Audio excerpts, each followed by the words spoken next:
Have we finally reached the tipping point in the mortgage industry this year? Let's talk about it on Today in Mortgage. Hey, what's up, everybody? Welcome back to the show where we're talking about what's real, what's hype, and what you should actually be paying attention to today in the world of real estate and mortgage news. It's Today in Mortgages. Hey, today I am flying solo, but we are going to talk real quick about 4 key indicators in an article that I found in National Mortgage Professional. And these are 4 things that you're going to be hearing out there in the wider news cycle about mortgage and real estate right now. And we're just going to talk about them real briefly here because you need to know. So first one in this article is there were 28% fewer homes for sale this June than 1 year ago. Again, we've been talking about this low inventory problem for a while now, and there's a lot of reasons for that. First, home builders are not building at the rate they need to be building to get new homes on the market for incoming demand from new home buyers. And people are sitting on those homes longer than ever because of the low interest rates that they have. They don't feel like they can move into something new and comparable or move up without spending a lot more and getting a much higher rate. So they're just sitting on those homes and not turning them back over to the market like they may have in a regular cycle. Second one is homeowners with rates above 5%, twice as likely to list. And that's a little bit contrary to what we were just talking about. And what we have been talking about is that, again, those high interest rates kind of encourage people to sit on their homes and not sell.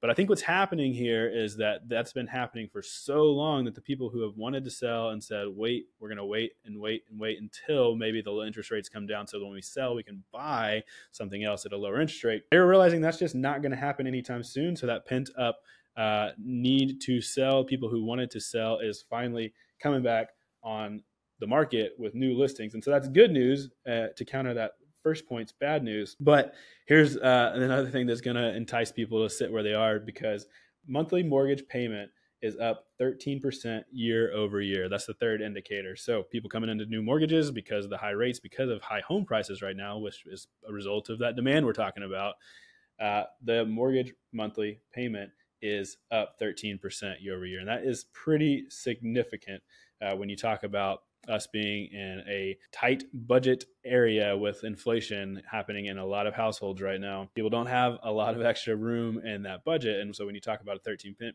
increase, people are either not able to do it or they're stretching themselves really thin to be able to do it and put themselves in a tough place. So that's a tough thing. And the fourth indicator that we have right now is the average home price has hit $350,000. That is the median across the nation. Of course, it's different in different places. A lot of places much higher, some rural areas a little bit lower, but that is the first time that it has exceeded this mark in history. And so that's a big deal.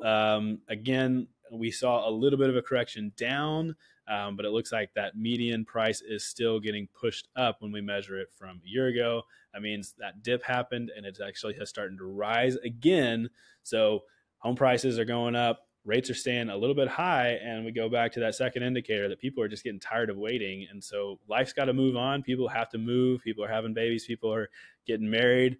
People are moving for jobs. So things are happening out there, and I think we're going to get back into a little bit of a more regular market as we move into the fall and the winter. We're projected in 2024 to be back to something that looks like the before times and that we can feel good about, and then hopefully moving forward into the following year, 25.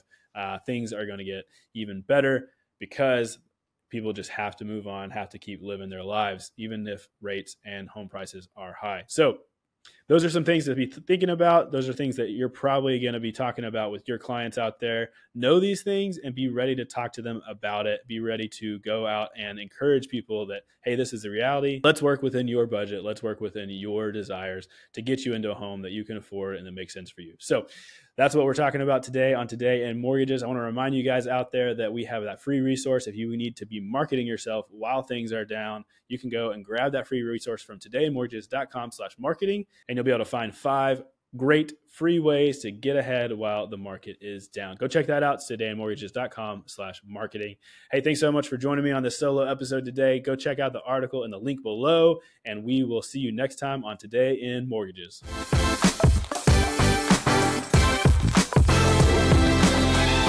Today in Mortgages is produced by Network Funding LP, which is an equal housing lender, NMLS 2297. The content of this program is meant to be a commentary on mortgage and real estate news, and any discussion of rates and/or products should not be taken as an individual mortgage or home buying advice or pricing estimates. And any commentary on this show should not be considered a promise to make a loan. All applicants for a loan must qualify, and you should consult a professional regarding your individual loan scenarios for your financial situation. Visit our website at nflp.com/licenses for all state licensing and other legal information.